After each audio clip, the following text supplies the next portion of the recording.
Every year, China raises and processes millions of rabbits, leading a constantly growing global industry. Just to give you an idea, the country alone produces more than 500 million rabbits annually, contributing significantly to the global total of 2.2 billion animals. But have you ever wondered how this large-scale farming is done? What techniques are used to make sure these numbers are reached? Today, we're going behind the scenes of rabbit farming in China to understand how each step of this process directly affects the final product that ends up with you. It all starts with selecting and breeding the animals. Choosing the right rabbits is key to maintaining the health, genetic quality, and productivity of the farms.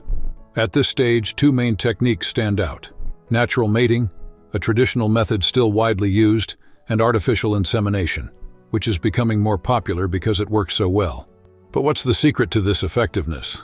In artificial insemination, semen is introduced directly into the female's reproductive system, which significantly boosts conception rates.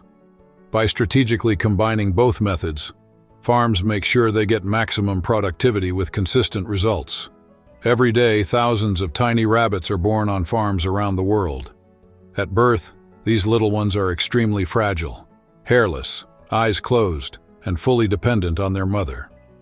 At this early stage, one detail makes all the difference for their future: mother's milk. But why exactly is rabbit milk so important? Rabbit milk contains exactly what newborns need to grow strong and healthy.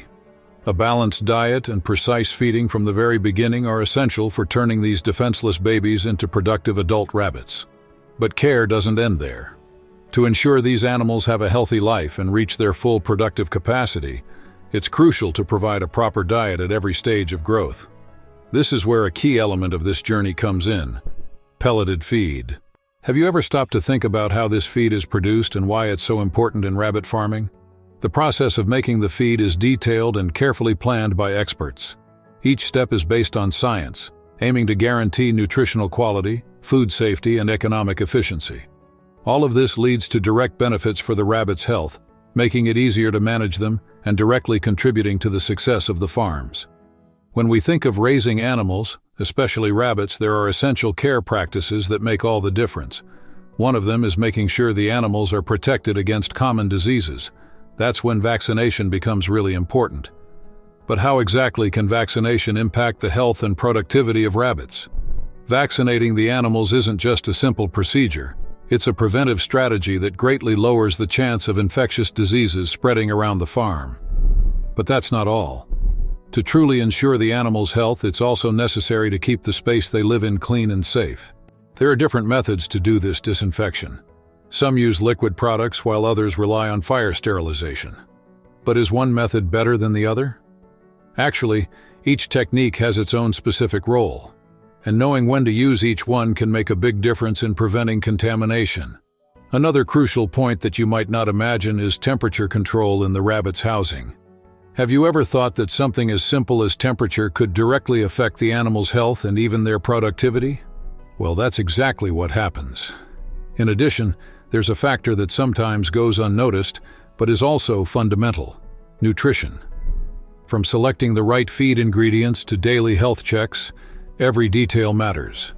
Examining the animals often helps you quickly spot any sign of trouble, preventing diseases from spreading or getting worse. Every day, hundreds of thousands of rabbits arrive at major processing centers coming straight from local farms. But have you ever wondered what happens to these animals once they arrive? How are they prepared before they reach the end consumer? As soon as they get to the slaughterhouse, the rabbits are carefully hung by their hind legs on special hooks. It may seem like a simple step, but it makes each subsequent process easier. The first stage is cleaning the animals, followed by removing their internal organs. Here's something interesting. While some parts are discarded as waste, organs like the liver, heart, and lungs get special attention and are used in various ways or sold separately. After that stage, a fascinating process begins that you might never have imagined. The rabbits enter a large rotating drum, where they're coated with a specific spice mix. This is exactly the step that gives them the distinctive flavor many consumers are looking for. Then the seasoned rabbits go through a brief drying period and are quickly taken to a cold chamber, where they stay until it's time for them to be cut. Refrigeration is essential, because it ensures the product arrives fresh and safe in your hands. But how do the rabbits get to the market? This is where a special machine comes in, responsible for dividing the animals into smaller parts like legs, back, and torso. By cutting them this way, the products can reach different customers, increasing commercial possibilities and business revenue. Have you ever imagined a country where more than 300 million rabbits are eaten every year? That's exactly what happens in China. This meat, which is part of people's daily lives, can be easily found in the streets, from big urban centers to small villages. But what makes this food so popular among the Chinese? If you walk through China's busy streets, you'll soon realize that rabbit meat is everywhere. Whether it's at simple street stalls or more established restaurants, dishes made with this meat are a key part of local food culture. And it's not just about the taste. When you watch how Chinese cooks work, you'll notice something special. Each dish is the result of tradition, skill, and creativity. There's a huge variety, and every recipe seems to tell its own story, reflecting local customs and preferences. And that's the end of our journey into China's fascinating food culture, where rabbit meat stands out on streets and tables across the country. I hope you enjoyed it and learned something new today. Now I want to hear from you. What did you think of the video? Leave your thoughts in the comments and also let me know if you've tried or would like to try any of these dishes. Don't forget to leave your like, because it helps us keep bringing you content like this. If you're not subscribed yet, go ahead and subscribe to the channel and turn on notifications so you won't miss our upcoming videos. Thanks for sticking with me to the end, and see you next time.